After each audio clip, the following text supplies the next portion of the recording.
गांव जहां हर पल जंगली जानवरों का खतरा है। नंबर 1, सुंदरबन, पश्चिम बंगाल। बाघों की धरती सुंदरबन के गांवों में लोग रात को चैन से नहीं सो पाते। यहाँ रॉयल बंगाल टाइगर कभी भी घरों के पास आ जाता है। मछुआरों की नाव तक बाघ पहुंच जाते हैं। हाल ये है कि गांव वाले दरवाजे पर लोहे की छड़ें लगाते हैं और बारी बारी से पहरा देते हैं। उनकी जिंदगी का सच है, रात का मतलब है जागना। नंबर 2, दुधवा के गांव, उत्तर प्रदेश। हाथियों और तेंदुओं का पड़ाव। दुधवा नेशनल पार्क से लगे गांवों में हर दिन एक नया रोमांच होता है। हाथियों के झुंड खेतों को नुकसान पहुंचाते हैं और कई बार घर तक ढह जाते हैं। वहीं तेंदुए झाड़ियों से निकलकर बकरियों और पालतू जानवरों पर झपटते हैं। इसलिए लोग पूरी रात आग जलाकर पहरा देते हैं। यहाँ नींद नहीं, चौकसी सबसे बड़ा हथियार है। नंबर 3, रामनगर, नैनीताल। कॉर्बेट के साए में कॉर्बेट नेशनल पार्क के पास बसे गांवों में बाघ और भालू अक्सर आ जाते हैं। कई बार लोग आधी रात को आंगन में भालू को अनाज के बोरे फाड़ते देख चुके हैं। और जब बाघ की दहाड़ गूंजती है तो बच्चे डर से रोने लगते हैं। यहाँ सोना मतलब है हर छोटी आवाज पर चौकन्ना रहना। नंबर 4, वायनाड, केरल। हाथियों का इलाका। वायनाड के गांवों में रात होते ही हाथियों का डर बढ़ जाता है। हाथियों के झुंड फसलें खा जाते हैं और झोपड़ियों तक गिरा देते हैं।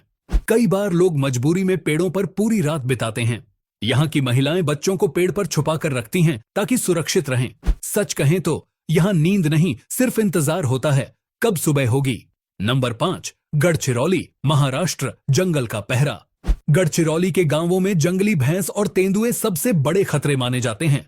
खेतों में काम करते करते अचानक तेंदुआ दिख जाए तो लोग तुरंत पेड़ पर चढ़ जाते हैं। रात को गांव वाले डंडे लेकर पहरा देते हैं। यहाँ की जिंदगी का मंत्र है नींद कम, सतर्कता ज्यादा। भरछह, काजीरंगा, असम। गैंडे की टक्कर। काजीरंगा के पास बसे गांवों में गैंडे इतनी ताकत से दीवारों से टकराते हैं कि घर हिल जाते हैं। रात को जब बाहर अचानक कोई भारी आवाज आती है तो लोग समझ जाते हैं गांव में गैंडे आ चुके हैं। कई परिवार रात को खुले मैदान में जाकर रुकते हैं ताकि सुरक्षित रह सकें। नंबर 7, कन्याकुमारी के जंगल गांव, तमिलनाडु। ढोल नगाड़ों की रातें। दक्षिण भारत के इन गांवों में रात को मशालें और ढोल नगाड़े ही सुरक्षा का जरिया हैं। गांव वाले पूरी रात आवाज करते रहते हैं ताकि हाथी और तेंदुए पास न आए। अगर कोई नया व्यक्ति यहाँ आए तो उसे साफ कहा जाता है रात में बाहर मत निकलना। नंबर 8, बहराइच, उत्तर प्रदेश। भेड़ियों का बसेरा। नेपाल बॉर्डर से लगे बहराइच के गांव भेड़ियों के लिए मशहूर हैं। लोग रात को घर के अंदर नहीं बल्कि छत पर सोते हैं ताकि सुरक्षित रह सकें। गांव वाले कहते हैं यहाँ रात का मतलब है आंखें खुली रखना और कान चौकन्ने रखना।